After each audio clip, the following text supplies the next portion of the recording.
What is going on, guys? This is LaserBolt and welcome to another First Descendant class breakdown. Today we're going to be taking a look at Ajax, one of the most tankiest classes in the game. Today we're going to take a look at his skills, his abilities, and what you can expect if you decide to pick him as your main Descendant. So this sounds interesting. A like would be greatly appreciated. Let's get this video to 200 likes, and now let's dive in and talk about what type of playstyle you could expect with Ajax. Ajax is a very tanky character. He's not only able to dish damage, but he's able to absorb damage. And this is where he becomes so potent, because the more damage he's able to take, the more damage he's able to output, thanks to the way his abilities are structured and his passive abilities come into play.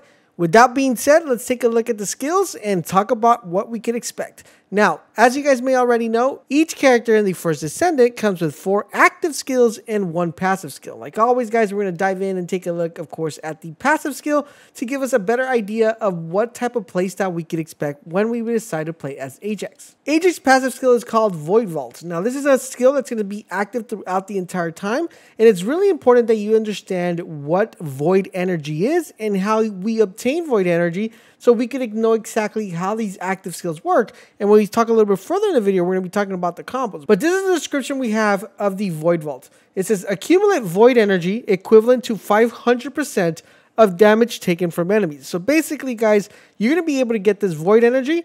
It's going to be equivalent to whatever damage you're absorbing from the enemy. So he is a character that needs damage to be placed on him so he could dish out damage. Now, it says attack increased by 10%, 20%, 30% whenever void energy gauge reaches 30 to 60 to 100%. So what we want to do when we play as him is we want to make sure that we are getting the most void energy as possible, so our attack level could increment all the way up to 30%. Whenever our void energy reaches 100%, void energy is then consumed to 50% of max void energy to use in enhanced skills. When out of combat, void energy decreases by 10% of max storage every second. So basically, guys, his playstyle and his passive ability is taking all the damage he's able to absorb, using that damage to be able to dish that damage out, to use them throughout his skills to be able to put as much damage as he possibly can. Now, with that being said, let's take a look at his first active skill. His first active skill is called Reverse Door. Now, this costs 36 and comes with a cooldown of 32. What this is going to allow you to do, it's going to allow you to create a shield in front of you that lasts a total of 25 seconds active. This shield has a defense equivalent of Ajax defense of 100% and an equivalent of 160% based on his health power.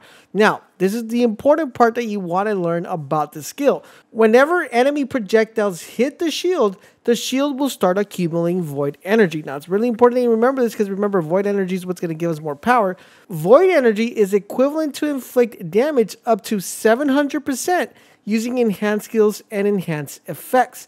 So what does the enhanced effect do? Well, the enhanced effect takes place that whenever the shield is actually hit, it's going to reflect that damage equivalent to 30% of Ajax defense. Think of the shield not only being a shield, but also being kind of like a reflect bullet, reflect projectile shield as well. The more defense you have, the more damage you're going to be able to output to the enemy. So not only is it a defensive skill, it is also an offensive skill as well. The next active skill is called Void Walk. Now, Void Walk costs 45 and it has a cooldown of 17 seconds. So this is the skill you're probably going to be using the most.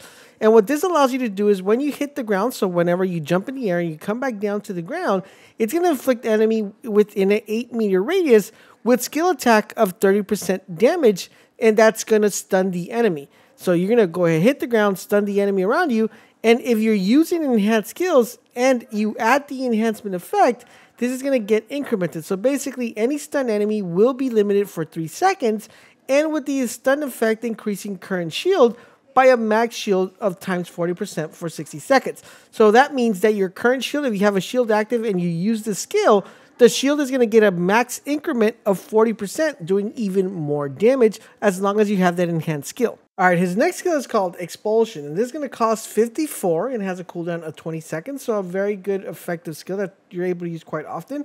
Now, what this is going to allow you to do, it's going to strike nearby enemies within a 5-meter radius with skill attack of 66%.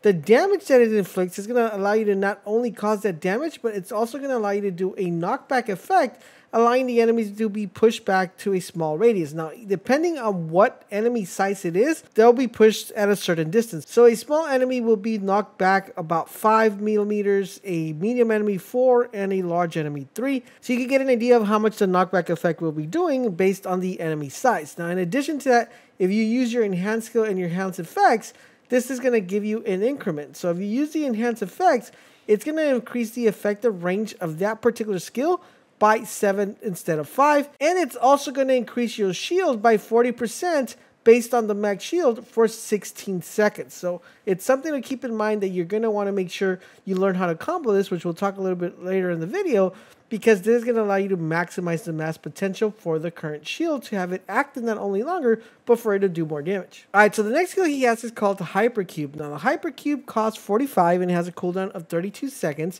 And what this is going to allow you to do, it's going to allow you to create a dome-shaped shield that's going to last 25 seconds. Now this shield has an equivalent of 100% based on Ajax defense and an equivalent of 160% based on Ajax max health power. Now, when the enemy's projectiles hit the shield, it's going to start accumulating void energy equivalent to the maximum of 700%.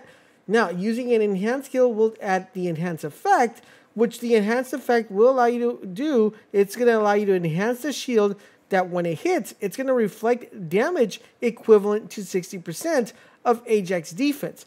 So we want to make sure we accumulate as much void energy as we possibly can. And we also want to make sure we buff this shield to do even more damage, which we'll talk about how we're going to be able to do that by knowing what are the best combos to use, which leads us to our next topic. All right, so now you guys know the skills, let's go ahead and talk about combos. So for combos, guys, this is going to be the one character that you're going to have to combo this in 5 steps. And we're going to start it with the first one. The first thing you want to do is you want to use the reverse door. This is going to pop that mid shield here. And once we have that shield active, we're going to want to make sure we buff that shield. And the way we're going to be able to buff that shield is by using the Void Walk, which is going to allow us to go into an enemy, cause a little bit of damage, but it's going to increase the effective damage of the shield we currently have active. That shield is going to stay active for a total of 25 seconds. So while that shield is active for 25 seconds, we're going to come back in there, start shooting from the shield so we don't take damage, but we're outputting damage as well. Once that shield is about to end, what we did want to do is then follow it up with the other shield, which is the Hypercube.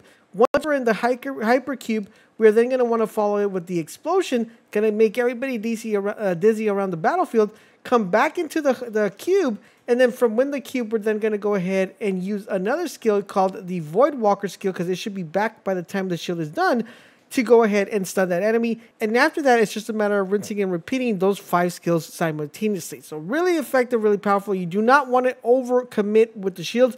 You want to make sure one shield is down and then do the other shield to make sure that this is going to be giving you the maximum amount of potential to not only output damage, but also be able to absorb damage as well. All right, so now that we know the skills, what type of weapons are suitable for him? Remember, he is going to be in behind a wall the majority of the time, and you're going to want to make sure you have weapons that are going to be doing a ton of damage. Weapons that I like for him a lot are definitely going to be the hand cannon. That's going to be doing a ton of damage. It's a precise weapon with a lot of damage, and being behind a barrier is going to be very fundamental. So this is going to give us a ton of damage within that barrier. In addition to that, I do like myself a pulse rifle / scout rifle for him as well.